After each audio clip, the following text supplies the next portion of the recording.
राजस्थान अध्ययन की जो बुक है 10th क्लास की, राजस्थान का इतिहास एवं जो संस्कृति की बुक है, इसमें हमें अध्याय 1 है, इसको पढ़ेंगे राजस्थान का इतिहास। राजस्थान के इतिहास में भी आज हम इसमें राजस्थान का जो प्राचीन इतिहास है, जिसमें राजस्थान की प्राचीन सभ्यताएँ, राजस्थान के जो प्रमुख जनपद हैं, इनके बारे में आज हम पढ़ेंगे। तो शुरू करते हैं वीडियो।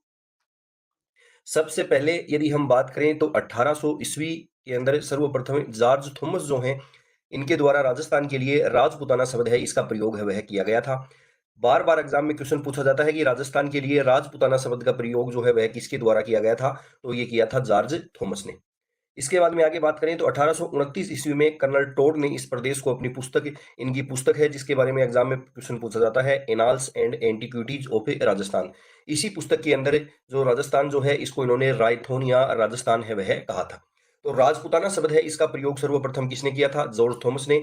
और राजस्थान जो प्रदेश है इसके लिए रायथोन या राजस्थान शब्द का प्रयोग है वह किया था कर्नल जेम्स टोड ने। और इन्होंने अपनी पुस्तक annals and antiquities of Rajasthan जो है इसके अंदर 1829 में राजस्थान शब्द का प्रयोग है वह किया था।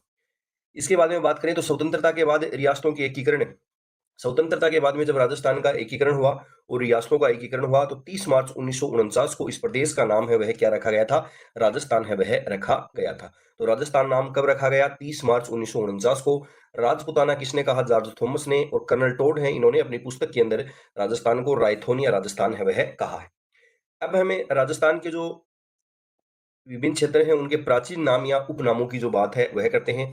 सबसे पहले बात करते हैं जांगल प्रदेश। जांगल प्रदेश जो है, इस शब्द का प्रयोग है वह उस क्षेत्र के लिए हुआ था, उस क्षेत्र के लिए होता था जहां समी, समी किसको बोला जाता है? समी बोला जाता है खेजड़ी को। जहां समी, कैर या पिल्लू जो है वह होते थे, उस क्षेत्र के लिए जांगल प्रदेश का प्रयोग है वह होता था।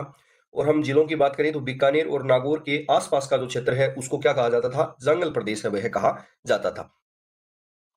इसके बाद में बात करते हैं मारवाड़। मरु या धनवय, मरु या धनवय जो है ये किसके लिए प्रयोग होता है? तो ये जोधपुर संभाग का जो मरुस्थल है उसके लिए मरु या धनवय शब्द जो है उसका प्रयोग होता है। जोधपुर जो है इसको पहले मरु, बाद में मरुवार और कालांतर में इसको मारवाड़ है वह कहा जाने लगा था। उसके बाद में बात कर लेते हैं मत्स्य की। तो मत्स्य जो है इसका सर्वप्रथम उल्लेख जो है वह कहाँ पर हमें मिलता है? ये मिलता है महाभारत के अंदर। इसकी राजधानी है वह कौन सी थी? इसकी राजधानी है ये थी विराटनगर, जो वर्तमान के अंदर बेराट है।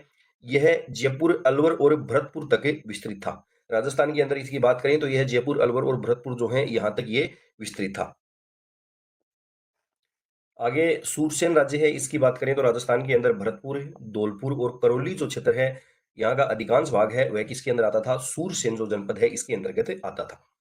आगे बात करें मरु, धनवय, जांगल, मत्स्य व सूरसेन, इन सभी का उल्लेख जो है वह हमें ऋग्वेद के अंदर मिलता है। तो मरु या धनवय तो एक ही बात है। जांगल, मत्स्य व सूरसेन जो है इन सभी का उल्लेख कहाँ पर मिलता है? ऋग्वेद में हमें मिलता है। आगे हम पढ़ते हैं काठल। काठल जो है वह किसको कहा जाता था? तो माही नदी के पास जो प्रतापगढ़ का भूभाग है उसको कहा जाता था काठल। ये भी क्वेश्चन है वह एग्जाम में कई बार पूछा जाता है, काठल किसको कहते हैं? या माही नदी के पास का जो भूभाग है उसको क्या कहा जाता है? उसको क्या कहा जाता है? काठल है वह कहा जाता है। छप्पन का मैदान है, ये कहाँ पर है? तो प्रतापगढ़ व बांसवाड़ा के मध्य छप्पन गांवों का जो समूह है इसको क्या कहते हैं? छप्पन का मैदान है वह कहते हैं। उसके बाद में बात कर लेते हैं ऊपरमाल। ऊपरमाल जो है यह भैंसरोडगढ़ जो चित्तौड़गढ़ के अंदर है से लेकर बिजोलिया भीलवाड़ा तक का जो पठारी क्षेत्र है उसको ऊपरमाल के नाम से जाना जाता है। तो ये सभी चीजें जो हैं यह इंपॉर्टेंट है, कई बार एग्जाम में इनसे क्वेश्चन पूछा जाता है। आगे बात कर लेते हैं गिरवा। गिरवा जो है वह कौन सा क्षेत्र है? तो उदयपुर के आसपास का जो पहाड़ी क्षेत्र है उसको क्या कहा जाता है? गिरवा है वह कहा जाता है। वागड़ जो है ये किसको बोला जाता है? डूंगरपुर वह बांसवाड़ा का जो क्षेत्र है इसको बोला जाता है वागड़। हाड़ौती है, ये आप सभी जानते हैं, कोटा, बूंदी, बारां और झालावाड़ का जो क्षेत्र है उसको क्या बोला जाता है? हाड़ौती है वह बोला जाता है। आगे हम बात कर लेते हैं शेखावाटी। शेखावाटी जो है यह सीकर, झुंझुनू व चूरू का जो क्षेत्र है इनको क्या बोला जाता है? शेखावाटी है वह बोला जाता है। मांड, मांड जो है यह किसका प्राचीन नाम था? ये भी कई बार एग्जाम में क्वेश्चन पूछा जाता है। तो ये जैसलमेर जो है इसका प्राचीन नाम है वह था मांड। आगे हम अब बात करते हैं इतिहास का काल विभाजन। इतिहास को यदि हमें बांटे तो हम इसको 3 भागों के अंदर बांट कर पढ़ते हैं। एक तो प्राक ऐतिहासिक युग, आदि ऐतिहासिक युग और एक है ऐतिहासिक युग। इन 3 युगों के अंदर हम बांट कर पढ़ते हैं। प्राक ऐतिहासिक या प्राग युग की यदि हम बात करें तो ये समय है, इसका समय कौन सा है? सृष्टि का जब आरंभ हुआ उससे लेकर हड़प्पा सभ्यता के पूर्व तक का जो युग है उसको प्राक ऐतिहासिक युग है वह कहा जाता है। ये जो युग है इसके अंदर कोई भी लिखित साक्ष्य हैं वे उपलब्ध नहीं है, क्योंकि इसके अंदर मानव जो है वह लेखन कला से परिचित है, वह नहीं था। उसके बाद में बात कर लेते हैं आदि ऐतिहासिक युग। आदि ऐतिहासिक युग है, यह हड़प्पा सभ्यता के काल से 600 ईसा पूर्व का जो युग है उसको आदि ऐतिहासिक युग है वह बोला जाता है। ये जो युग है इसके लिखित साक्ष्य तो उपलब्ध हैं, लेकिन इनको हम पढ़ नहीं सकते। इसके अंदर जो लिपि लिखी हुई है उसको पढ़ा नहीं जा सकता है। उसके बाद में हम बात कर लेते हैं ऐतिहासिक युग। ऐतिहासिक युग जो है वह 600 ईसा पूर्व से लेकर वर्तमान तक का जो युग है उसको ऐतिहासिक युग बोला जाता है। इसके अंदर स्पष्ट और सुपठित लिखित साक्ष्य जो है वह उपलब्ध हैं। लिखित साक्ष्य हैं वह स्पष्ट हैं और इनको हम पढ़ भी सकते हैं। तो ये ऐतिहासिक युग है। तो इसमें हमें उदयपुर के जो महल है इनके बारे में पढ़ते हैं। उदयपुर में अमर सिंह के महल है वह स्थित है। करण सिंह का जग मंदिर महल जो है वह स्थित है। जगत सिंह द्वितीय के काल में प्रीतम निवास महल और जग निवास महल जो है वह उदयपुर के अंदर स्थित है। आमेर के अंदर दीवाने आम दीवाने खास जो है ये महल स्थित है। बीकानेर में यदि हम बात करें कर्ण महल, शीश महल, अनूप महल, रंग महल है, ये बीकानेर में स्थित है। जोधपुर में फूल महल जो है वह स्थित है। सिटी पैलेस जो है यह जयपुर और उदयपुर दोनों जगह स्थित है। डिग के महल जो है ये कहां पर है, डिग के अंदर स्थित है। इन्हीं को जल महल के नाम से भी जाना जाता है। अब हमें हवेली स्थापत्य जो है इसके बारे में बात कर लेते हैं। ये सभी के सभी टॉपिक इंपॉर्टेंट हैं। राजस्थान की कोई भी एग्जाम हो इससे 2-3 क्वेश्चन जो है इन सभी टॉपिकों से पूछे जाते हैं। सबसे पहले बात करते हैं सालिम सिंह की हवेली और नथमल की हवेली। ये दोनों हवेलियां हैं, ये कहां पर स्थित हैं, तो ये जैसलमेर के अंदर स्थित है। अब हम बात कर लेते हैं बछाउतों की हवेलियां। बछाउतों की हवेली जो है ये कहां पर है, तो ये है बीकानेर के अंदर स्थित है। जिसका निर्माण है वह कर्ण सिंह बछाउत ने इसका निर्माण है वह करवाया था। और बीकानेर के अंदर कौन कौन सी हवेलियां हैं, तो मोहाता की हवेलियां, मुंदड़ा की हवेलियां, रामपुरा की हवेलियां जो है वह बीकानेर के अंदर स्थित है। बीकानेर की हवेलियां जो है ये लाल पत्थर से बनी है। शेखावाटी की हवेलियों की यदि हम बात करें तो शेखावाटी जो है, शेखावाटी की जो हवेलियां हैं ये अपनी भित्ति चित्रों के लिए प्रसिद्ध है। शेखावाटी की हवेलियां जो हैं ये अपने भित्ति चित्रों के लिए प्रसिद्ध है। सबसे पहले शेखावाटी के अंदर हम नवलगढ़ जो है यहाँ पर कौन कौन सी हवेलियां हैं उनकी बात करते हैं। तो यहाँ पर एक तो रूपनिवास है, भगत की हवेली, जालान की हवेली, पोदार और बघेरिया की हवेलियां जो है ये नवलगढ़ के अंदर स्थित है। बिसाऊ जो है झुंझुनू के अंदर यहाँ पर कौन कौन सी है, तो नाथुराम पोदार की हवेलियां, जयदयाल केडिया की हवेलियां, सीताराम सिगतिया की हवेली जो है ये बिसाऊ के अंदर स्थित है। उसके बाद में बात करें डूंगरलोद जो है झुंझुनू के अंदर यहाँ पर कौन सी है, तो सेठ लालचंद गोयनका की हवेली है, ये डूंगरलोद में है झुंझुनू में। मुकनगढ़ जो है झुंझुनू के अंदर यहाँ पर कौन सी है, तो सेठ राधा कृष्ण की हवेली, केसरदेव कानोड़िया की हवेली जो है वह मुकुंदगढ़ के अंदर स्थित है। बागड़िया की हवेली जो है वह कहां पर स्थित है, चिड़ावा झुंझुनू के अंदर स्थित है। महनसर की सोने चांदी की हवेली मोस्ट इंपोर्टेंट है, 2-3 बार एग्जाम में क्वेश्चन पूछा गया है, तो ये झुंझुनू के अंदर स्थित है। महनसर झुंझुनू के अंदर स्थित है ये सोने चांदी की हवेली। एक पंसारी की हवेली है, ये कहां पर स्थित है, ये श्री माधोपुर सीकर के अंदर स्थित है। चार चौक की हवेली और चेतराम की हवेली है, ये लक्ष्मणगढ़ सीकर जो है यहाँ पर स्थित है। और लक्ष्मणगढ़ के अंदर ही लक्ष्मणगढ़ का जो दुर्ग है वह बना हुआ है, जो कहां पर है, सीकर जिले के अंदर स्थित है। आगे हम बात करें सीकर के अंदर कौन सी हवेली है, तो गोरीलाल बियाणी की हवेली है, ये सीकर के अंदर स्थित है। रामगढ़ सीकर है, यहाँ पर ताराचंद रुइया जो है इनकी हवेली है वह बनी हुई है। फतेहपुर सीकर जो है यहाँ पर नंदलाल देवड़ा जो है इनकी हवेली बनी हुई है। चूरू जो है यहाँ पर मालजी का कमरा, रामनिवास गोयनका की हवेली और मंत्रियों की हवेली जो है ये चूरू के अंदर स्थित है। जोधपुर की यदि हम बात करें तो बड़े मियाँ की हवेली, पोकरण की हवेली और राखी हवेली जो है ये जोधपुर के अंदर स्थित है। सुनहरी कोठी जो है ये कहां पर है, ये टोंक के अंदर बनी हुई है। बागौर की हवेली है, ये राजस्थान के अंदर कहां पर है, तो ये उदयपुर के अंदर स्थित है। मोस्ट इंपोर्टेंट लगा लेना, जयपुर के अंदर कौन कौन सी हवेलियां हैं, तो नाटाणियों की हवेली है, ये जयपुर के अंदर स्थित है। एक तो ये क्वेश्चन सीटी एग्जाम में पूछा गया था, नाटाणियों की हवेली वाला। रत्नाकर पुंडरीक की हवेली है, ये कहां पर है, जयपुर में है। और पुरोहित प्रताप नारायण की हवेली, ये तीनों इंपोर्टेंट हवेलियां हैं, ये जयपुर के अंदर स्थित है। आगे हम बात कर लेते हैं छतरिया, मकबरे और दरगाह जो है इनके बारे में। छतरिया छतरियां जो है क्या होती हैं, राजस्थान के शासक तथा जो श्रेष्ठी वर्ग थे उनकी मृत्यु के बाद उनकी याद में जो स्मारक बनाए गए उन्हें छतरिया या देवल के नाम से जाना जाता है। ये क्वेश्चन भी एग्जाम में पूछा जा चुका है। जयपुर का गेटोर, गेटोर जो है, गेटोर के अंदर जो छतरियां हैं ये जयपुर के कछुआ शासकों की हैं। जोधपुर का जसवंत थड़ा, कोटा का छत्रविलास बाग, जैसलमेर का बड़ा बाग, जैसलमेर शासकों की छतरियां जो हैं इनको बड़ा बाग से जाना जाता है, ये इस दृष्टि से अत्यंत महत्वपूर्ण है। अब यदि हम छतरियों की बात करें तो मुस्सी महारानी की छतरी कहां पर है, अलवर के अंदर स्थित है। गोपाल सिंह की छतरी कहां पर है, करौली के अंदर स्थित है।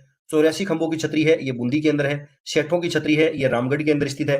राव कल्याणमल की छतरी है, ये बीकानेर में स्थित है। सवाई जय सिंह की छतरी गेटोर के अंदर है। पाली वालों की छतरियां हैं, ये जैसलमेर के अंदर स्थित है।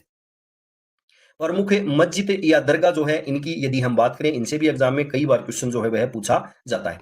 ख्वाजा मोइनुद्दीन चिश्ती की जो दरगाह है ये आप सभी जानते हैं अजमेर के अंदर स्थित है। हमीदुद्दीन नागौरी की दरगाह है ये नागौर के अंदर स्थित है। दीवान शाह की दरगाह है ये कहाँ पर है? कपाषण के अंदर स्थित है। मीठे शाह की दरगाह है ये गागरोन के अंदर स्थित है। शक्कर बाबा पीर की दरगाह है ये नरड़ के अंदर स्थित है, झुंझुनू में। अब्दुल पीर की मजार है ये भवानपुरा के अंदर स्थित है। भवानपुरा कहाँ पर है? बांसवाड़ा में। मीरा ये मीरा साहब की दरगाह है ये कहाँ पर है? बूंदी के अंदर स्थित है।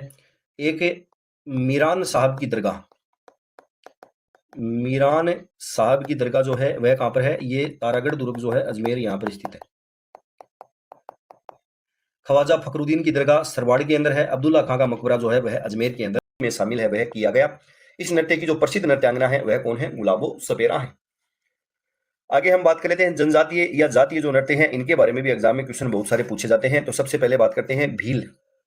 भीलों के नृत्य कौन कौन से हैं? नेजा है, रमणी है, युद्ध नृत्य है, हाथी मन्ना है और घूमरा। ये नृत्य सभी भीलों द्वारा किए जाते हैं।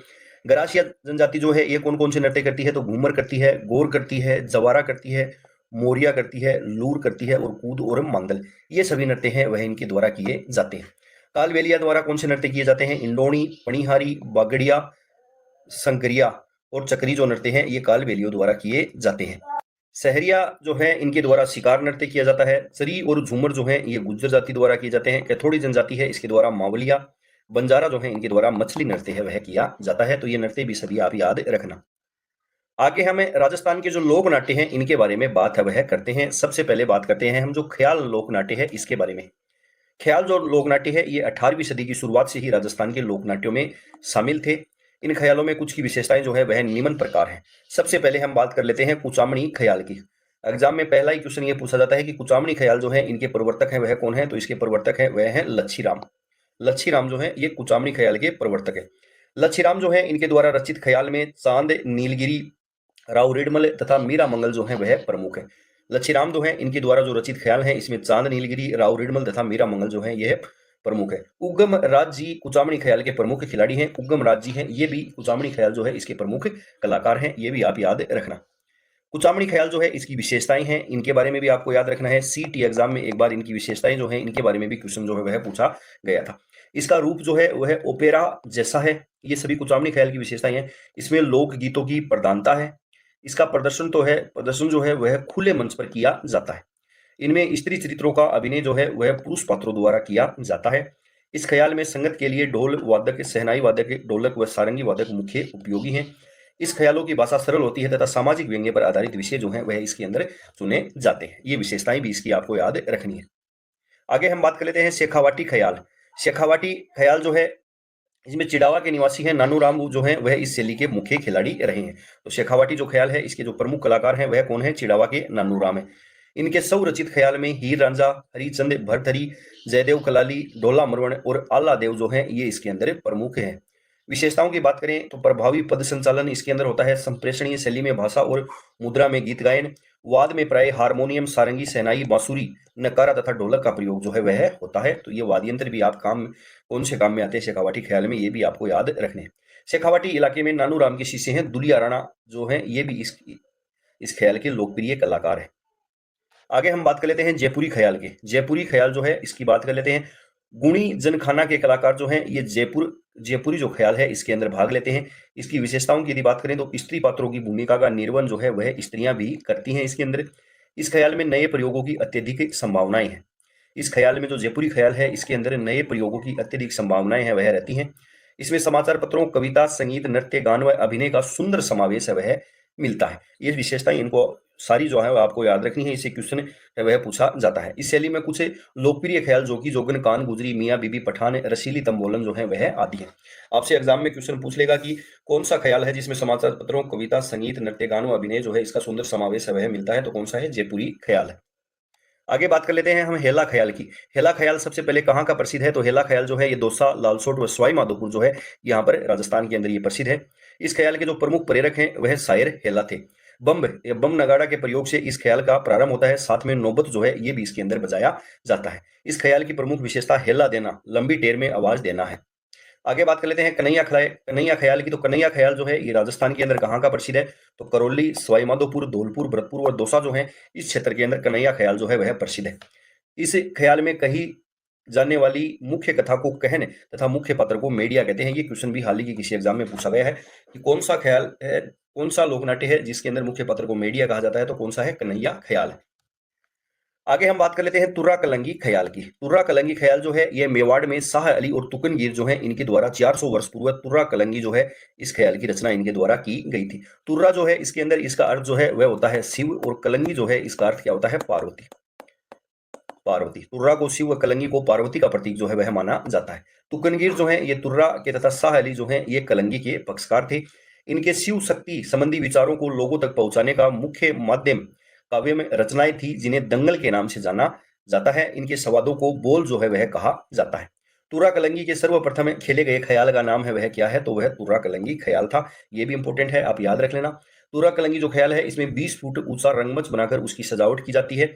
इसमें संग जो है वह बजाया जाता है। इस ख्याल के मुख्य जो केंद्र हैं वह कौन से हैं, गोसुंडा, चित्तौड़, निम्बाहेड़ा और नीमच मध्य प्रदेश जो है वह तुर्रा कलंगी ख्याल के प्रमुख केंद्र हैं। इस ख्याल के सर्वश्रेष्ठ कलाकार जो हैं वह हैं कलाकार सोनी जयदयाल, चेतराम, हमीद बेग, ताराचंद और ठाकुर ओकार सिंह है। तो ये इंपॉर्टेंट है, कलाकारों के नाम भी एग्जाम में पूछे। राजस्थानी साहित्य की मोस्ट इंपॉर्टेंट है, यहां से भी एक दो क्वेश्चन एग्जाम में पूछे जाते हैं। राजस्थान की बोलियों से पूछे जाते हैं। इस टॉपिक से 2 क्वेश्चन जो है वह पूछे जाते हैं।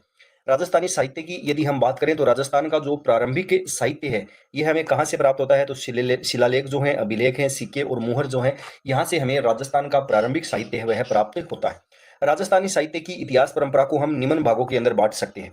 राजस्थान साहित्य की जो इतिहास परंपरा है इसको हम निम्न भागों में बांट सकते हैं। मोस्ट इंपोर्टेंट है, एग्जाम में 2 बार ये क्वेश्चन जो है वह पूछा जा चुका है। ये क्या पूछता है इसके बारे में, ये आपको एक काल दे देता है, वीर गाथा काल, भक्ति काल, श्रृंगार रीति और नीति काल, विविध विषयों पर एवं विधाओं से युक्त, और इनका कालक्रम जो है वह पूछता है कि इनको कालक्रम के अनुसार आपको इनको करना है। तो ये क्वेश्चन है वह पूछा जाता है, तो ये आपको याद रखना है। सबसे पहले यदि काल की बात करें तो सबसे पहला काल है वह है प्राचीन काल। प्राचीन काल है, इसको वीर गाथा काल के नाम से जाना जाता है। ये सबसे प्राचीन है, वीर गाथा वाला। 1050 से 1450 ईस्वी जो है वह इसका कालक्रम है वह माना जाता है। उसके बाद में बात कर लेते हैं पूर्व मध्यकाल। पूर्व मध्यकाल है, उसको वीर के बाद में भक्ति आ जाती है। भक्ति काल जो है ये माना जाता है 1450 से 1650 ईस्वी तक। वीर आ गया, फिर भक्ति, बाद में श्रृंगार रीति नीति आ जाते हैं, जिनको उत्तर मध्यकाल के अंदर कौन सी आ जाते हैं, श्रृंगार रीति और नीति। जो 1650 से 1850 तक का काल है वह इनका माना जाता है। आधुनिक जो काल है यह विविध विषयों एवं विद्याओं से युक्त जो काल है उसको आधुनिक काल माना जाता है। यह 1850 से लेकर वर्तमान तक ये काल है वह है। आगे यदि हम बात करें प्राचीन काल की रचनाएं, प्राचीन काल जो है इसको वीर गाथा काल माना कहा जाता है। श्रीधर व्यास जो है इनके द्वारा रचित ग्रंथ है रणमल छंद, जो प्राचीन काल की रचना जो है वह मानी जाती है। ये 10th की जो बुक है इसके अंदर दे रखी है, तो आप याद रख लेना। रणमल छंद जो है वह किसके द्वारा, किसकी रचना है, तो श्रीधर व्यास की है। पूर्व मध्य काल जो है इसको भक्ति काल के नाम से जाना जाता है, तो इसके अंदर भक्त शिरोमणि मीराबाई के पद जो हैं ये इसके अंदर आ जाते हैं। पृथ्वीराज राठौड़ का ग्रंथ है वेली किशन रुक्मणी री ग्रंथ, इसके बारे में भी कई बार एग्जाम में पूछा जाता है। ग्रंथ किसका है, पृथ्वीराज राठौड़ का है। माधोदास दधवाड़िया का रामरासो ग्रंथ जो है वह इनके द्वारा लिखा गया है, माधोदास दधवाड़िया द्वारा। ईश्वरदास है इनके द्वारा लिखा गया है हरि रस और देवयान, और सायाजी झूला की है नाग दमन। ये सभी जो हैं ये पूर्व मध्य काल की रचनाएं हैं, जिनके अंदर भक्ति से संबंधित जो संत थे उनकी जो रचनाएं हैं ये आदि इसके अंदर आती हैं। आगे हम बात कर लेते हैं उत्तर मध्यकाल। उत्तर मध्यकाल जो है इसके अंदर श्रृंगार रीति एवं नीति पर काल जो है वह भी इसको माना जाता है। इस काल के अंदर क्या हुआ था, शासक जो है इन्होंने साहित्यकार जो है इनको संरक्षण है वह दिया था। हम राजस्थान का इतिहास जब पढ़ते हैं तो उसके अंदर पढ़ते हैं कि राजा जो हैं इनके दरबार में कौन से विद्वान थे, इनके ये पढ़ते हैं। तो इस जो ये उत्तर मध्यकाल है इसी के अंदर शासक जो है इन्होंने साहित्यकारों को संरक्षण है वह दिया था। कवि मनसाराम की रघुनाथ रूपक जो है वह उत्तर मध्यकाल की रचना है। इसी काल में रजिया रसोठा, चक्रिया रसोठा, बोरिया रसोठा, मोतिया रसोठा जो है यह प्रमुख रचनाएं हैं। रजिया रसोठा, चक्रिया रसोठा, बोरिया रसोठा, मोतिया रसोठा जो है ये प्रमुख रचनाएं हैं इस काल की। आधुनिक काल की रचनाओं की बात करें तो 1857 की क्रांति के बाद समाज में नवीन चेतना जो है इसका संचार हुआ, और इसी समय राजस्थानी साहित्य में इसी चेतना का जो संचार है वह किसके द्वारा किया गया था, तो मारवाड़ के कवि राजा थे बांकीदास और बूंदी के सूर्यमल मिश्रण जो है इन्होंने ये किया था। अब हमें राजस्थानी गद्य पद्य की जो विशिष्ट शैलियां हैं जिनके बारे में भी एग्जाम में कई क्वेश्चन जो है वह हाल ही के एग्जामों में पूछे गए हैं, तो ये भी इंपॉर्टेंट है, आप इनके बारे में भी इनको सभी को याद रखना। सबसे पहले हम बात कर लेते हैं ख्यात की। ख्यात जो है ये क्या है, तो देशी राजाओं ने अपने समान सफलताओं और विशेष कार्यों के विवरण के रूप में अपना इतिहास लिखवाकर संचित किया, इसी को कहते हैं ख्यात। इसी को क्या कहा जाता है, ख्यात है वह कहा जाता है। देशी राजा जो हैं ये अपने समान सफलताओं और जो इनके विशेष कार्य थे उनके विवरण, इनके विशेष कार्यों का जो विवरण है इसके रूप में अपना इतिहास जो है वह इन्होंने लिखवाया था, लिखवाकर संचित किया था, इसी को ख्यात है वह कहा जाता है। दयाल दासरी ख्यात में बीकानेर के राव बीका से लेकर महाराजा अनूप सिंह का इतिहास जो है वह मिलता है। दयाल दास की जो ख्यात है यह कहाँ के शासकों से संबंधित है, ये क्वेश्चन एग्जाम में पूछा जाता है, तो ये बीकानेर के शासकों से संबंधित है और इसमें राव बीका से लेकर महाराजा अनूप सिंह का इतिहास है वह मिलता है। मुनोत नैणसी है इनके द्वारा रचित है, मुनोत नैणसी ख्यात है, इसके अंदर किसका, मुनोत नैणसी वाली जो ख्यात है इसके अंदर किसका उल्लेख मिलता है, तो मारवाड़ राज्य जो है इसका इतिहास इसके अंदर मिलता है। आगे हम बात कर लेते हैं वचनिका जो है ये क्या होती है, तो वचनिका जो है एक तुकांत गद पद रचना है जिसमें अंत्यानुप्रास है वह मिलता है। अचल दास खिचीरी वचनिका जो है ये किसके द्वारा लिखी गई है, तो ये लिखी है शिवदास गाडण ने। राठौड़ रतन दास महेश दासोत्री वचनिका है ये लिखी है खिड़िया जग्गा ने। ये क्वेश्चन भी एग्जाम में पूछे जाते हैं, तो ये दोनों वचनिकाएं हैं, ये भी आपको याद रखना है। अचल दास खिचीरी वचनिका शिवदास गाडण, राठौड़ रतन सिंह है, महेश दासोत्री वचनिका है ये खिड़िया जग्गा द्वारा लिखी गई है। आगे हम बात कर लेते हैं दवावेद जो हैं ये क्या होते हैं, दवावेद क्या होते हैं, यह कलात्मक गद्य का एक अन्य रूप है जो वचनिका काव्य की तरह ही होता है। दवावेद जो है यह वचनिका काव्य की तरह ही होता है। वचनिका तो राजस्थानी में लिखी जाती है, किंतु दवावेद जो है इसमें उर्दू और फारसी के शब्दों से यह युक्त है वह होती है। इसमें कथा के नायक का गुणगान, राज्य वैभव, युद्ध, आखेट, नग, सिख आदि का वर्णन जो है वह इसके अंदर दवावेद के अंदर होता है। तो दवावेद जो है ये वचनिका की तरह होती है, लेकिन वचनिका राजस्थानी में लिखी जाती है और दवावेद जो है ये उर्दू और फारसी के अंदर लिखी जाती है। अब हम बात कर लेते हैं वात। वात जो है ये क्या है, तो कहानी की तरह है, वात कहने और सुनने की विद्या जो है ये होती है वात। वातों में जीवन के हर पक्ष, युद्ध, धर्म, दर्शन, मनोरंजन पर प्रकाश है वह डाला जाता है। यह गद्यमय, पद्यमय तथा गद्यपद तीनों रूपों के अंदर मिलती है। तो वात जो है ये कहानी की तरह वात कहने और सुनने की विद्या होती है। यह गद्य भी मिल सकती है, पद भी मिल सकती है और गद्य पद में तीनों के अंदर ये वात जो है वह मिल सकती है। आगे बात करें जमाल जो है ये क्या होते हैं, तो यह राजस्थानी काव्य के मात्रिक छंद हैं। इसमें 24 अक्षर के वर्णिक छंद के अंत में यगण है वह होता है। उदाहरण की बात करें तो अमर सिंह राठौड़ झूलना। आगे बात कर ले पर्ची, मोस्ट इंपोर्टेंट है, एग्जाम में कई बार क्वेश्चन पूछा जाता है। तो संत महात्माओं का जो जीवन परिचय है ये राजस्थानी भाषा में जिस पद बद रचना में मिलता है उसी को पर्ची है वह कहा जाता है। तो संत महात्माओं का जो जीवन परिचय है वह किसके अंदर मिलता है, पर्ची के अंदर मिलता है। आगे बात करें प्रकाश, ये भी इंपॉर्टेंट है। किसी वंश अथवा व्यक्ति विशेष की उपलब्धियों या घटना विशेष पर प्रकाश डालने वाली कृतियां हैं, इनको कहा जाता है प्रकाश।